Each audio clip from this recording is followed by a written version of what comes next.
Hello folks, there's a lot of stats in Zenless Zone Zero.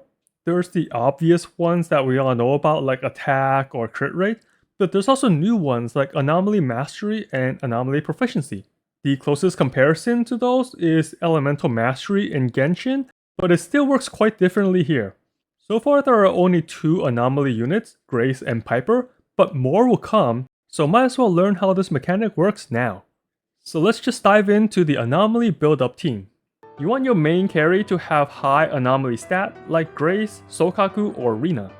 Grace gets bonus anomaly mastery when she promotes, so you know the stat's gonna be high. And here's how status buildup works in Zenless. You build anomaly from elemental damage. When the anomaly reaches a maximum or cap, the status will trigger and do damage. This damage is based on the anomaly proficiency, while your anomaly mastery is how fast you get it to trigger. The triggering damage and the dot damage is proportional to the agents that add up to the elemental buildup. I know that wording is a little confusing, but here's a good example. We have Grace here, who have high anomaly stats.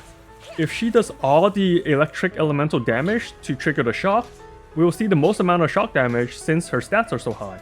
If we switch to an agent like Ambi who has lower anomaly stats, we can see the trigger damage and dot damage from the shock is much lower. And if we use Grace to build up most of the shock status without proccing it, and then switch to Ambi and have Ambi trigger it, we can see the shock damage is still relatively high because Grace did most of the build-up damage. So the anomaly status in Zenless works differently from Genshin. In Genshin, your reaction damage such as Overload will only depend on the elemental mastery stat of the character triggering the status. In Zenless, everyone that participates will add on to the damage. This makes the gameplay easier in Zenless since we do not need to be careful on which character triggers the effect, and we can just stack the anomaly stats on our build-up character without worrying about a DPS loss.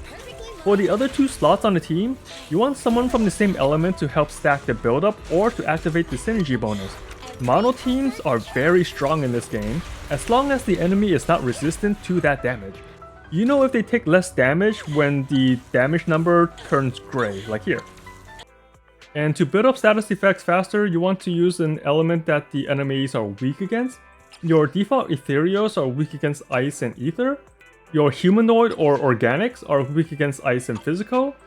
The corrupteds are weak against fire. The rebels are weak against fire and physical. And your machines are weak against electric. But you don't have to focus on the weakness, as long as you're not hitting it with the resistance element, you'll be fine.